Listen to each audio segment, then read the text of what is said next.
अच्छा, V lookup हमारा हो गया विद डिस्काउंट टेबल्स, और ये 5 जो लिंक है वो आपको इसी वीडियो के लिंक में मिल जाएगी शीट। तो नेक्स्ट जो भी हम असाइनमेंट करेंगे आपको नंबर 6 और फिर उसके हिसाब से अपडेट उसी के हिसाब से उसके नाम के हिसाब से मिलती रहेगी। बेसिकली हम मॉड्यूल 1 कर रहे हैं जिसके ये डिफरेंट पार्ट्स आपको सेव करके दिए गए हैं एट एवरी स्टेज। ठीक है, तो नेक्स्ट इसी से रिलेटेड एक असाइनमेंट है। कुछ कार पार्ट्स का हमारे पास रिकॉर्ड है स्टोर में, जिस तरह रिकॉर्ड मेंटेन किया जाता है। कार पार्ट्स हैं, पार्ट नंबर है, product code, make, location, warranty, price, मतलब कि जिस तरीके से हमारे पास इंफॉर्मेशन आती रही किसी भी कार पार्ट की हम वो रिकॉर्ड करते गए। अब हमें एक ऐसा फाइंडिंग सिस्टम या ऑटोमेटिक सर्च सिस्टम बनाना है कि यहाँ पर मैं कार का पार्ट का नाम लिखूँ, जैसे मैं इंजन लिखूँ, तो उससे रिलेटेड जितनी भी इंफॉर्मेशन ऊपर टेबल में है वो खुद ब खुद यहाँ पर आ जाए। इंजन से रिलेटेड पार्ट नंबर उसका क्या है, प्रोडक्ट कोड क्या है, make, location, warranty, price, each and everything should come automatically. क्या लगाएंगे? जिस तरह कि आपको सिनेरियो देख के ही पता चल गया और असाइनमेंट का नाम भी कुछ ऐसे ही है, V lookup and H lookup, तो वी लुकअप लगेगा क्योंकि जो भी आप सर्च करना चाह रहे हैं वो कार पार्ट्स में आपको वर्टिकली पहले ढूंढना पड़ेगा। कार पार्ट्स की लिस्ट हम पढ़ेंगे, जहाँ पर भी विंड स्क्रीन है फॉर एग्जांपल या इंजन है तो हमें लिस्ट ऐसे पढ़नी पड़ेगी, इंजन इंजन इंजन, ये इंजन है। ठीक है, तो ये वर्टिकल सीक्वेंस में हमने लिस्ट पढ़ी। उसके बाद जिस कॉलम इंडेक्स नंबर पे आंसर है, इसमें कौन से कॉलम इंडेक्स पे है, सेकंड नंबर पे। जो टेबल अरे आप जितने एरिया का सिलेक्ट करोगे उसकी बेसिस पे डिसाइड होगा कि फर्स्ट कॉलम इंडेक्स नंबर कौन सा है। अगर मेरा टेबल अरे में स्टार्ट ही यहाँ से होता है तो पहला कॉलम ये हुआ, दूसरा ये, तीसरा ये। लेकिन अगर टेबल ही यहाँ से स्टार्ट हो रहा है तो पहला कॉलम ये होगा, फिर दूसरा ये, फिर तीसरा ये, एंड ऑनवर्ड्स।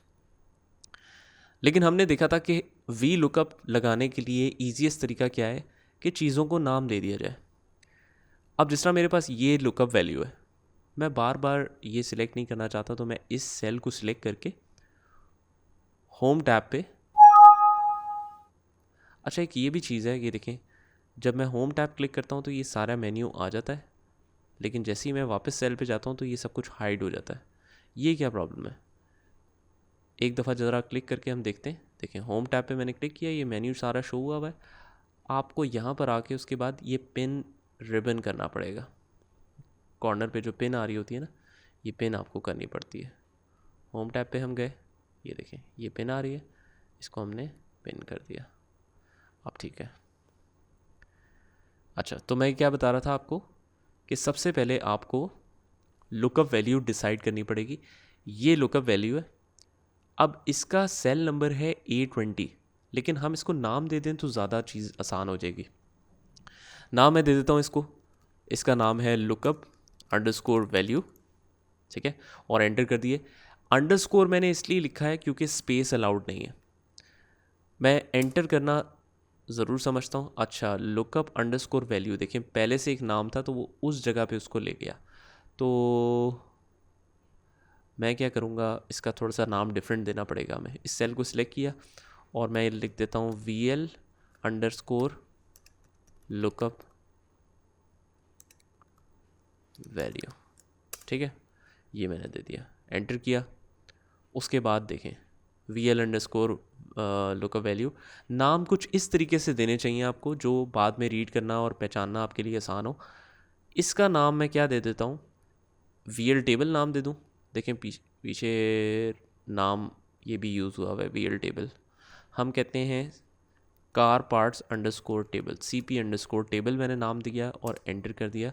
मेक श्योर कि ये नाम जब आप एंटर करते हैं तो यहाँ पर शो भी हो रहा हो, इससे आपको पता चलेगा कि प्रॉपर्ली आपका नाम सेव हो चुका है कि नहीं। अच्छा, दोनों के नाम हमने दे दिए। अब वी लुकअप लगाना बहुत ही आसान है, equals to V lookup. Lookup value की पहली रिक्वायरमेंट, वी लुकअप की पहली रिक्वायरमेंट है लुकअप वैल्यू फाइंड करना। क्या ढूंढना चाहते हैं, मतलब जो रिज़ल्ट जिससे रिलेटेड आपने निकालने हैं वो चीज़ क्या है, क्या चीज़ देखते हुए हमने कार पार्ट नंबर निकालना है, वो है इंजन। तो फ़िलहाल जो इस सेल में लिखा होगा वही मेरी लुकअप वैल्यू है। तो या तो आप सेल सिलेक्ट भी कर सकते हैं, अगर आप सेल सिलेक्ट करना नहीं चाहते तो आपने जो नाम सेट किया था उसका वो देना है। इस सिचुएशन में मैं दूंगा VL अंडरस्कोर लुकअप वैल्यू, वही चीज़ आ गई। टैब मैंने दबा दिया टू ऑटो फॉलो, फिर कॉमा लगाएंगे क्योंकि फॉर्मूला सजेस्ट कर रहा है। फिर टेबल अरे लगाने का क्या तरीका है, VL टेबल रखा था नाम, नहीं हमने लिखा था CP टेबल। तो ये CP टेबल हमने जैसे ही सिलेक्ट किया देखें ऑटोमेटिकली टेबल सिलेक्ट हो गया। कॉमा कॉलम इंडेक्स नंबर क्या होगा, क्योंकि टेबल ये पूरा है और कार पार्ट से स्टार्ट हो रहा है, हमें चाहिए कार पार्ट को देखते हुए, मतलब इंजन देखना है कि किस कार पार्ट्स में आ रहा है, और जब वो कार पार्ट्स में मिल जाए तो उससे रिलेटेड सेकंड कॉलम से हमने आंसर निकालना है to extract the part number. तो सेकंड कॉलम मतलब कि कॉलम इंडेक्स नंबर है 2, 0। 0 इज़ फॉर एग्जैक्ट मैच, क्योंकि इंजन के नाम से ही डेटा में भी मौजूद है। जब लुकअप वैल्यू एग्जैक्टली डेटा में बिल्कुल उसी नाम से हो तो exact match, otherwise approximate match, वो हमने देखा था। एंटर किया, उसके बाद इसको कोई फिक्स करने की ज़रूरत है कि नहीं। मैंने आपको बताया था कि जब आप किसी सेल को सिलेक्ट करके एक नाम स्पेसिफाइड कर देते हैं या टेबल को सिलेक्ट करके एक नाम दे देते हैं तो फिर उसको फिक्स करने की ज़रूरत ही नहीं रहती। तो हमने इस सेल को वापस सिलेक्ट किया। अब अगर मैं इसको होल्ड करके हैंडल के बटन से बाकी सब कुछ फाइंड करने की कोशिश करूं, मतलब ज़ाहिर है product code, make, location, warranty, price, हम फॉर्मूला अलग अलग वी लुकअप भी लगा सकते हैं लेकिन बहुत ज़्यादा टाइम लगेगा। तो टाइम बचाने के लिए हम क्या करते हैं कि ये पहले सेल का रिज़ल्ट हम कहते हैं बाकी सारे सेल्स पे ड्रैग हो जाए तो सब कुछ आंसर आ जाना चाहिए। लेकिन जैसे ही मैंने इसको ड्रैग किया ये सारे आंसर्स एक जैसे ही दे रहा है। क्यों? जब भी आपको कोई मिस्टेक लगती है तो आपका ईजीएस्ट तरीका एरर रेक्टिफाई करने का वो ये है कि अगर आपको लगता है कोई डिज़ायर्ड रिज़ल्ट आपका नहीं आ रहा वैसा जैसे आना चाहिए तो आप इसको डबल क्लिक करके खोलें और देखें कि क्या गड़बड़ आपको लग रही है। लुकअप वैल्यू अपनी जगह पे ही है, टेबल पूरे इसी टेबल में से आंसर देखना है आपने, लेकिन कॉलम इंडेक्स नंबर अब हमने प्रोडक्ट कोड फाइंड करना है which is in 1 2 3 third column. तो यहाँ पर होना चाहिए था 3 जैसे ही कम करेंगे तो आंसर आ जाएगा। दैट मीन्स क्या हम हर सेल को खोल के यहाँ पर 3 करें, यहाँ पर 4 करें, यहाँ पर 5 करें क्योंकि 5वीं लोकेशन है, ठीक है, वारंटी 6 नंबर पे है तो 6 करना पड़ेगा यहाँ पर। तो इस तरीके से क्या करना फिजिबल होगा या कोई और तरीका कर लें तो ज़्यादा आसान हो जाएगा। कोई और तरीका कर लें जिससे ऐसा हो जाए कि एक ही सेल में मैंने फॉर्मूला लिखा और ड्रैग किया तो बाकी सबके भी आंसर आ जाए, कुछ भी खोल के मुझे चेंज ना करना पड़े, ठीक है। क्योंकि आपने ये सिचुएशन जहन में ज़रूर रखनी है कि अगर 6 के लिए है तो फिर तो मैं खोल खोल के भी चेंज कर सकता हूँ, डजेंट मैटर। लेकिन अगर यही चीज़ 60 या 60 से ज़्यादा कॉलम्स के लिए हो तो फिर तो बहुत मसला हो जाएगा और बहुत ज़्यादा टाइम कंज्यूमिंग भी है। तो हम क्या करेंगे, हम जो लुकअप या सर्च आपका टेबल है उसके ऊपर 19th रो होल्ड करते हुए मैं राइट क्लिक करूँगा और इंसर्ट कर दूँगा एक रो। वैसे तो कुछ रो हाइड भी हुई हैं, 17 और 19 आ रहा है नंबर। अगर हम अनहाइड करके देखें, अनहाइड करने का तरीका क्या है कि 17th को पहले रो को सिलेक्ट किया और नीचे ड्रैग किया तो देखें 17 और 19 दोनों सिलेक्ट हो गई। मैंने राइट क्लिक करके अनहाइड का बटन दबा देना, ठीक है। तो ये है।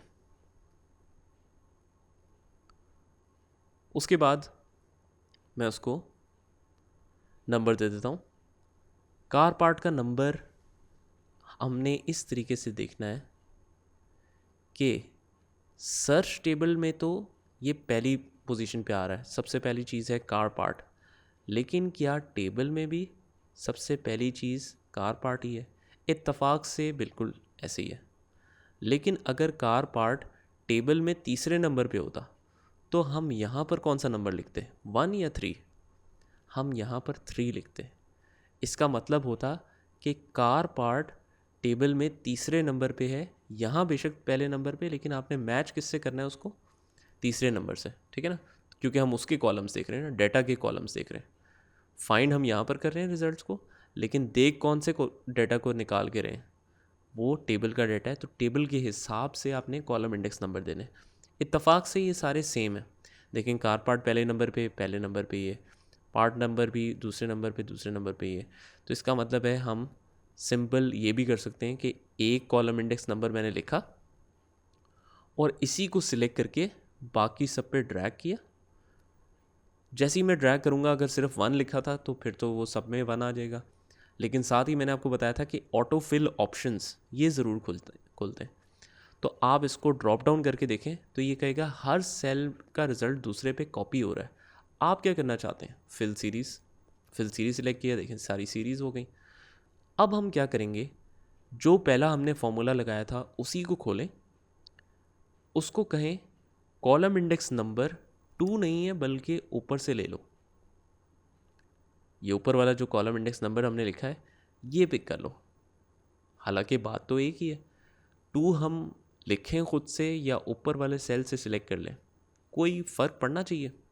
बिल्कुल पड़ेगा, क्योंकि सेल रेफरेंस जब आप दे देते हैं तो वो सेल रेफरेंस जैसे ही आप अगले सेल में रिज़ल्ट ड्रैग करेंगे तो चेंज होके इधर आ जाएगा, फिर चेंज होके इधर आ जाएगा, फिर चेंज होके इधर आ जाएगा।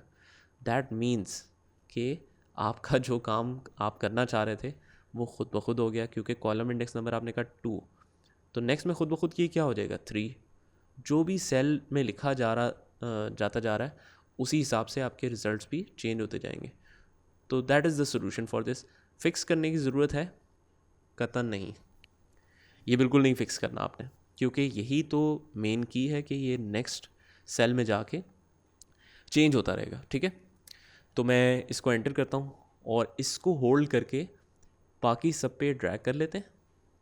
देखें खुद ब खुद इसके कॉलम इंडेक्स नंबर्स चेंज हो रहे हैं। ये 4 हो गया, ये 5 हो गया, ये 6 हो गया। तो इस तरीके से आप वी लुकअप बाकी सब चीज़ों पे अप्लाई कर सकते हैं।